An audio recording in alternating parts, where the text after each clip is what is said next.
All right, as always, our disclaimer, this is meant to be a fun reading with some commentary for all ages through scripture. Please do not take this as a substitute for reading through the Bible on your own. Previously, Israel spoiled the first son of his favorite wife, Joseph. One way he did this was through a coat that was either technicolor, many-colored, or simply long-sleeved. Either way, it was an expensive gift that spoiled Joseph and made him a little brat. His brothers were so angry with Joseph that they sold him into slavery. They took Joseph's coat and made it look like an animal ate him in order to prevent their father from learning the truth. As a slave in Egypt, God looked after Joseph and all his work prospered. He even got a new coat, though not as fancy as his old one. However, his master's wife, who is given no name in the scriptures, took notice of him. She asked Joseph to do something wrong. She keeps insisting to the point that Joseph has to flee the room, leaving his coat behind. She knows she has done wrong, but wants to hide it. She claims Joseph was the one in the wrong and that he ran out after her after she screamed, using his left behind coat as proof of his presence. The result is Potiphar has Joseph, his slave, arrested. Yet even in this darkness, God did not forget Joseph. He continued to do good work even in prison. The result was the head jailer gave Joseph a lot of responsibilities and treated him well. God also helped Joseph develop his gift for dreams, specifically the interpretation of them. There were two prisoners of the Pharaoh there with Joseph, the cupbearer and the baker. Joseph interpreted both dreams, stating the cupbearer's dream as a sign he would return to his former role. Joseph also asked the cupbearer to remember him when he returns and try to help Joseph find his own freedom. In 3 days' time, the Pharaoh's birthday, in fact, all happens as Joseph interpreted. Yet the cupbearer forgot about Joseph and his message. So Joseph remained in jail. We fast forward now to 2 years later. At this point in time, Pharaoh begins having some troubling dreams. In them, there were 7 fattened cows grazing. Suddenly, these cows were approached by 7 other cows, very thin to the point of starvation. These new cows ate the 7 fatted cows. After this, Pharaoh woke up. Afterwards, Pharaoh had another dream. This time, it involved stalks of grain, yet the result remained the same. 7 full and healthy grains were devoured by 7 thin stalks of grain. Pharaoh is troubled, and all Egypt with him. He calls all those in his service who might have an answer, yet no one can tell him what his dreams mean. At this moment, the royal cupbearer finally remembers Joseph, and he tells Pharaoh about him and how they met in prison. Pharaoh immediately calls Joseph to him.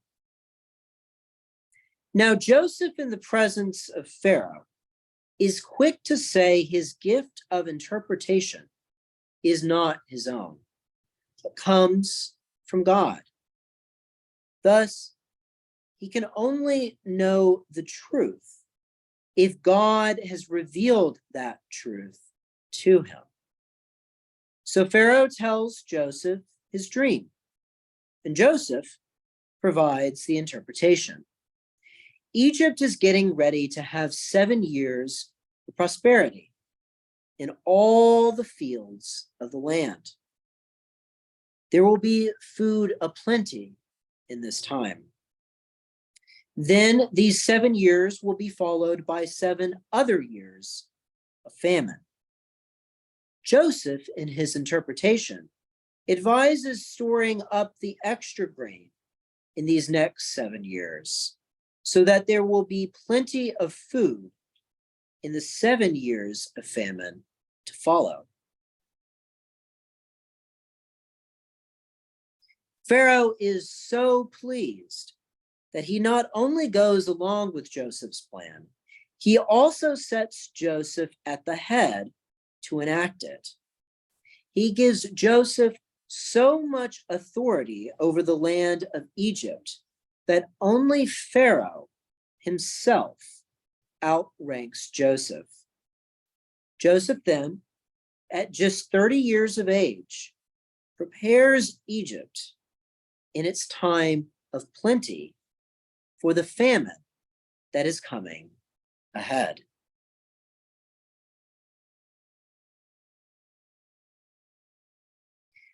The famine doesn't just impact Egypt, though. The famine spreads to the other lands as well. Joseph sells the stored grain to those who come to him, making Egypt more prosperous than it was before. One of the lands impacted by the famine is Joseph's own home. Israel, once again referred to by his old name, Jacob, on hearing of Egypt's storerooms, sends his sons to see if they can get some of this grain. That is, he sent all his sons except Benjamin, the last son of his wife, Rachel, whom he loved. After Joseph's apparent demise, he does not want to lose his other favored son. When Israel's sons make it to Egypt, they have to go before the second in command first. Thus, Joseph sees his brothers again. While he recognizes them, he is so changed by his time in Egypt that they do not recognize him. Joseph decides to treat his brothers as he would any stranger. Joseph begins by asking his brothers who they are, where they have come from. They all bow down very low out of respect for his position and out of desire to receive the food he could offer them. Joseph then remembers his own past dream and realizes this vision has now come to pass. Joseph, understandably, is conflicted on seeing his brothers. He is also, understandably, not happy that they once sold him into slavery, even if he is now the second in command of Egypt. His first reaction is to claim that they are spies. Scared for their lives, the brothers reveal the truth. They're not spies, but merely the sons of one man. They were once 12 brothers, the youngest remaining with their father, the other, in their words, being no more. Joseph claims he does not believe them and says that they must leave one of their brothers in Egypt, while the rest go back to bring their younger brother back with them, in order that they will be believed. While the Egyptians speak Egyptian, Joseph's family speaks Hebrew. Not realizing Joseph will understand them, they confer with each other in their own language. They say to one another that this is their penance for selling Joseph into slavery. Reuben then chastises them, saying he told them this would happen, though they did not listen. Reuben's anger at what his brothers did to Joseph all those years ago is finally coming out. Joseph, on hearing this, experiences a lot of emotions and turns to the side so that he can cry without anyone seeing him. Joseph then chooses Simeon out of his brothers and ties him up as a hostage. However, he sends his brothers back with grain and with the money they brought to buy it in the first place. He also gives them supplies for their journey home. Again, Joseph is very conflicted on seeing his brothers, as we will continue to see in his actions.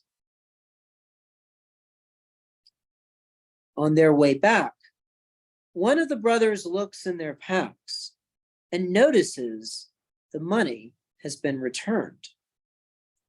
There is a great fear that they will be viewed as thieves on their return to Egypt. The brothers even wonder, what is God doing here? When they return, the brothers tell their father all that has transpired. Simeon has been kept captive, and how they have been tasked with bringing Benjamin back to Egypt with them. Their father also sees the money still in their sacks and despairs. He fears that in losing Joseph and now Simeon, he will lose Benjamin too. Reuben, however, makes an oath to bring back everyone alive. Israel then proposes that they bring extra money with them, as well as some other presents. His hope is that this will appease the Egyptians. When the brothers return to Egypt, Joseph, on seeing Benjamin, declares a feast for his guests. Yet his brothers are still fearful. They want to come clean in case the Egyptians have noticed they walk away with their payment. They tell Joseph what happened and that they brought the money back to make things right. Joseph lies and tells them he received their payment before. He claims it must be their God who added this money to their sacks.